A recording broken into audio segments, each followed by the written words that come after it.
Aujourd'hui, j'ai envie de te parler de respect de soi. Le respect de soi est vraiment, à mon avis, un capital essentiel à notre bonheur. J'ai été pendant de très nombreuses années à manquer de respect de moi. Je respectais surtout les autres parce que c'est ce qu'on m'avait appris. Que l'autre était important, que si je voulais avoir des amis, il fallait que je prenne soin de l'autre, que si je voulais que les gens m'aiment, je devais prendre soin des autres. Donc, respecter les autres. Et avec tout ce malheur que j'ai vécu, j'ai réalisé que si j'apprenais pas à me respecter moi, ben ça devenait frustrant pour moi de respecter l'autre. Et surtout de voir que l'autre se respecte à mon détriment. Il y avait comme une incohérence dans tout ça. Puis je réalise qu'il y a peu de gens qui savent c'est quoi vraiment le respect parce que je le pose en question à mes patients. Tous s'entendent pour dire que c'est une valeur essentielle, mais peu savent me décrire c'est quoi pour eux le respect. Alors c'est important pour moi aujourd'hui de clarifier tout ça avec toi. Si on lit dans le dictionnaire, en fait, je vais te donner la définition du Robert. La définition du respect, c'est un sentiment que l'on porte à...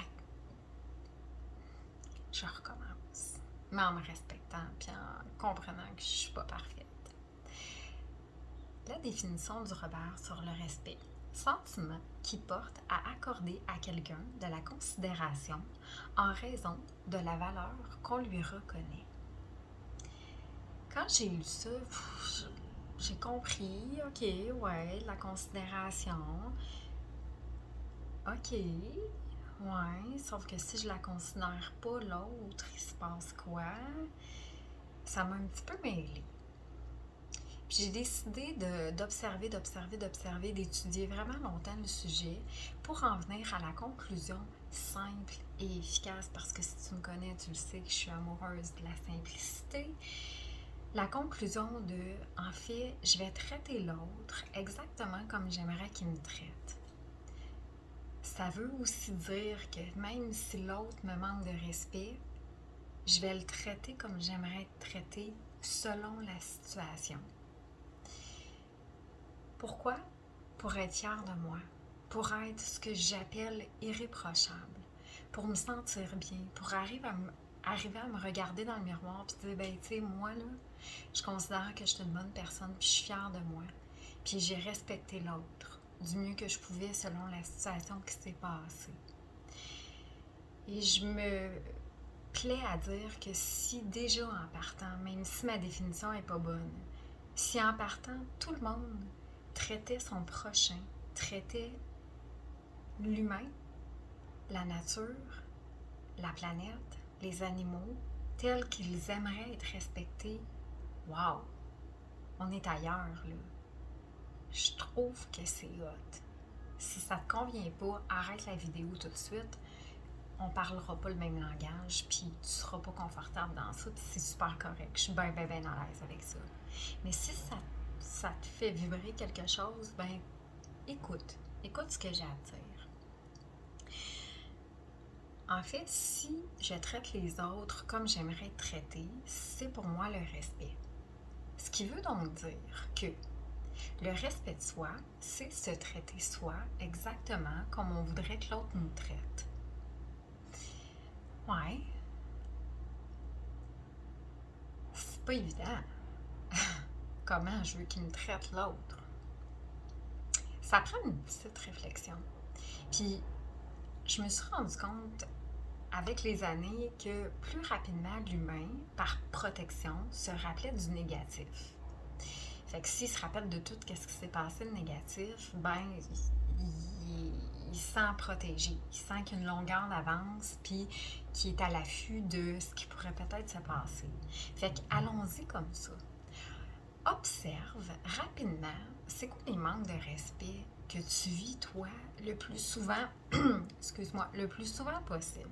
Et là, je vais te donner mon exemple que je donne souvent parce que pour moi, c'est banal, très banal. Mais je me suis rendu compte combien je pouvais être irrespectueuse, ok? Mon exemple, c'est un exemple de Pokéball. J'ai souvent trouvé que les gens étaient injustes avec moi. Puis ça me choquait à un point tel, l'injustice me faisait lever le poil ses bras. Une fois, j'étais en train de faire des pokéballs pour mes gars et je pensais que j'avais 3 sacs de crevettes. Comme on est 3, on avait comme chacun notre sac, puis c'était parfait. J'en avais juste 2. Bon, ok, c'est pas grave. Je fais des pokéballs, ce qui est quand même assez long. Je fais cuire toutes les crevettes, je les fais refroidir, je fais tout ça. Et il y a les 3 bols de pokéballs et je sépare les crevettes en 2 pour mes garçons, me disant que chacun un sac, c'était assez de protéines. Puis je me sentais bien dans ça. Je sentais que j'étais une bonne maman. Puis là, j'entends ma petite voix qui dit « C'est pas un peu injuste? C'est pas toi qui aimes pas l'injustice? Pourquoi toi t'en auras pas? Pourquoi c'est toi qui as payé les crevettes, qui est allé les chercher, qui est allé chercher tous les ingrédients, c'est toi qui cuisine depuis les 40 dernières minutes, c'est toi qui vas faire la vaisselle, puis toi t'auras pas de crevettes. » J'ai dit, hey, c'est vrai, c'est quoi mon problème? Pourquoi je suis injuste comme ça avec moi? Parce que je veux être une bonne mère. Ils s'en rendront même pas compte. J'ai sorti les crevettes. Puis j'ai fait égal pour tout le monde. Juste pour tout le monde. Tu vois, c'est un exemple banal, mais qui est déterminant pour moi. Parce que c'est un repas. C'est une petite action. Mais si à chaque jour, je me fais vivre des injustices comme ça, quand je vais voir que mes fils se respectent à mon détriment, c'est sûr que ça va me faire vivre de la colère. C'est sûr que je vais avoir le discours après tout ce que j'ai fait pour vous. Ça, c'est pas le fun en relation, se faire renoter des choses. Donc, dans ce cas-ci, tu vois, j'ai pris la peine de dire non, ça doit être juste pour tout le monde. Je me suis respectée. C'est pas au détriment des autres, c'est que pour moi, la justice, c'est important. Je traite les autres avec beaucoup de justice et je m'attends à me traiter, moi, avec justice aussi. Donc, ça, c'est un des aspects. OK? Fait que, vois-toi dans ta vie. Observe-toi dans ta vie, c'est quoi les grands manques de respect que tu te fais vivre. Puis, observe si tu te le fais à toi-même. Tu sais, j'entends souvent les gens me dire hey, moi, j'haïs ça, me faire couper la parole. Ah, tiens donc, c'est intéressant. Ça te manque de respect? Ouais, ça se fait pas faire ça, couper la parole. Je coupe pas la parole aux gens, moi. OK, mais à toi, ça t'arrive-tu de te couper la parole? Ben là, comment tu veux que je me coupe la parole? Hein? Tout le monde me répond la même chose. Mais ça t'arrive-tu d'avoir quelque chose à dire? Puis de dire non, je vais me taire, ça va faire de la chicane, il sera pas content, il va être fâché après moi, je vais juste rien dire. Mais ça, c'est se couper la parole. Ça, c'est un manque de respect envers toi. T'es pas confortable, dis-le, qu'est-ce qu'il y a? Dis-le avec des mots respectueux, dis-le avec des mots qui te plairaient, toi, d'entendre avec cette vérité-là. Arrête de te couper la parole. Fait que je dis souvent qu'on s'attire les gens qui nous font vivre ce qu'on se fait vivre à nous au quotidien, à tous les jours. Fait qu'observe les manques de respect que les gens te font, puis regarde, essaie d'être assez honnête pour te dire, ça se peut-tu que je me le fasse à moi-même? Et si oui, Colin, c'est une excellente journée pour commencer à dire, hey, c'est assez, je veux me respecter, c'est important le respect de moi. Et là, je vais te donner des petits exemples, OK? Juste pour te donner un air d'aller.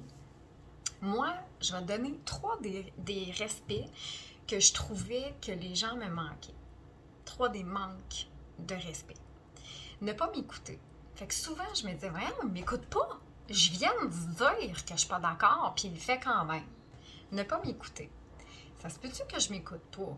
Et te dire combien de fois je me dis, ah, OK, là, j'ai beaucoup travaillé vendredi, je me prends une journée de congé et pas plus tard que 15 minutes, il y a quelqu'un qui m'écrit, ah, t'as-tu de la place vendredi? Ben oui, je vais te faire de la place, viens à 10h15, je t'attends. Je m'écoute pas. Je m'écoute vraiment pas. Je me suis rendu compte à quel point je ne m'écoutais pas beaucoup. J'ai pas appris. Ben non, j'écoutais les autres. Mais c'est injuste, c'est pas gentil, ça me manque de respect. Pourquoi j'écoute l'autre puis je m'écoute pas moi? Je dois me traiter comme je veux que les autres me traitent. Fait que si je veux être écoutée, je dois m'écouter.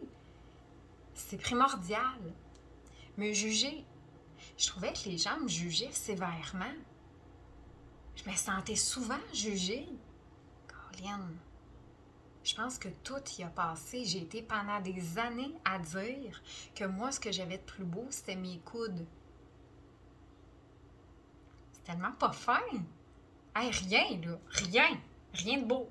Pas mes cheveux, pas mes yeux, pas mes oreilles. Rien de beau. Mes coudes. C'était une façon pour moi de dire que dans le fond, je trouve rien de beau sur moi. Ben, je trouve que c'est du jugement, ça. Me crier après ou me parler bête, c'est quelque chose qui me dérangeait beaucoup à l'époque. Ben, je pense que j'étais assez bête avec moi. Puis oui, je me criais après. Oui, des fois, je me parlais vraiment pas gentiment. Des mots pas fins. Puis je me parlais fort. Puis je me criais après, même dans l'auto. Fait que ça, maintenant, ben, c'est assez. J'arrête de me crier après, j'arrête de me parler bête puis de me traiter de non. C'est assez. Je veux pas que les autres me le fassent. C'est ça le respect de soi. Je vais arrêter de me le faire. Et il y a des points qui n'arrivent pas souvent. Ils ne sont pas arrivés souvent, mais qui m'ont profondément blessée et que j'ai été là, vraiment ébranlée. Il y a me faire violence. Ça, je trouve que c'est un grand manque de respect, quelqu'un qui me fait violence physiquement. Je me suis rendu compte, et ça a pris du temps, parce que je me disais, comment je peux me faire violence, moi avec moi? Bien, je me suis rendu compte que oui. En consommant beaucoup trop d'alcool, c'est me faire violence. En donnant pas à mon corps le sommeil qu'il a besoin, c'est me faire violence. En mangeant trop ou en me privant de manger, c'est me faire violence aussi. En faisant trop de sport, jusqu'à épuisement, c'est se faire violence. J'entends beaucoup de jeunes me dire qu'ils s'automutilent. C'est quoi ça? C'est pas de la violence. Fait que quand quelqu'un m'a fait violence, je me suis rendu compte que oui, moi aussi, j'étais capable de me le faire. Puis selon la peine que j'ai vécue à ce moment-là où on m'a fait violence, j'ai réalisé à quel point je blessais mon âme profondément en me faisant violence moi-même. Fait que ça, c'est non. C'est terminé. C'est plus jamais. C'est fini. Me voler. Tu vas trouver ça bizarre, hein? Je me suis fait voler un bon montant d'argent par quelqu'un d'important dans ma vie. Ouch! Ça fait mal. Je me suis dit, ben, je peux pas me voler. Comment veux-tu que je me vole? Mais si je vais plus loin, si je suis capable de descendre un peu plus profond, là, ben, combien de temps je me suis volé, combien de temps je me suis volé mon droit d'être moi, d'être authentique, d'être spontanée. Combien de temps je me suis volé le droit de dire ce que j'avais vraiment à dire. Combien de temps je me suis volé du temps à faire des choses qui ne me tentaient pas du tout. Des années. C'est même pas en termes de minutes ou d'heures ou de journées. C'est en termes d'années. Wow! Combien de temps je me suis volé mon droit de m'aimer.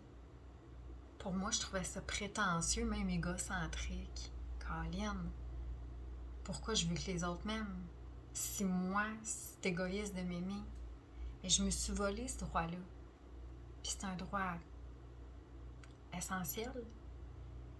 Fait que j'ai réalisé quand je me suis fait voler ce montant d'argent-là, à quel point ça m'a ébranlé. Ça m'a fâchée. J'ai réalisé que c'était la même colère que je vivais moi envers moi quand je me volais mon droit d'être. Puis j'ai décidé que plus jamais je me ferais ça. Cette violence-là de me voler. J'espère que c'est clair pour toi ce que je viens de te raconter. Si tu as des questions, n'hésite pas à m'écrire. je veux pouvoir prendre un temps pour te guider. Mais prends le temps d'observer qui tu juges et qui t'accuse de te manquer de respect. Puis descends un peu voir si toi tu te le fais. Puis fais juste voir que la colère, la frustration ou la peine que tu vis envers cette personne-là, ben tu la vis quand tu te le fais à toi-même. Le respect, c'est ça. C'est d'être avec soi exactement ce qu'on voudrait que l'autre soit avec nous. Et quand tu auras beaucoup de respect pour toi, ça va devenir tellement simple et comme spontané de respecter les autres, de respecter les animaux, les insectes, la planète. Ça va devenir un mode de vie. Ça ne sera pas injuste parce que tu ne seras pas en train de tout le temps porter ton attention sur l'autre. Ton attention va revenir à la maison et va s'occuper de toi. C'est vraiment, pour moi du moins, une formule gagnante. Et Dieu sait, même si je ne suis pas croyante, à quel point j'ai été irrespectueuse et malheureuse. Et depuis que le respect de moi est arrivé, c'est comme si j'avais retrouvé la base de ma vie. Je te souhaite de merveilleuses observations et n'oublie pas que je suis toujours là si tu as besoin d'être guidé. Passe une excellente journée dans le respect de toi.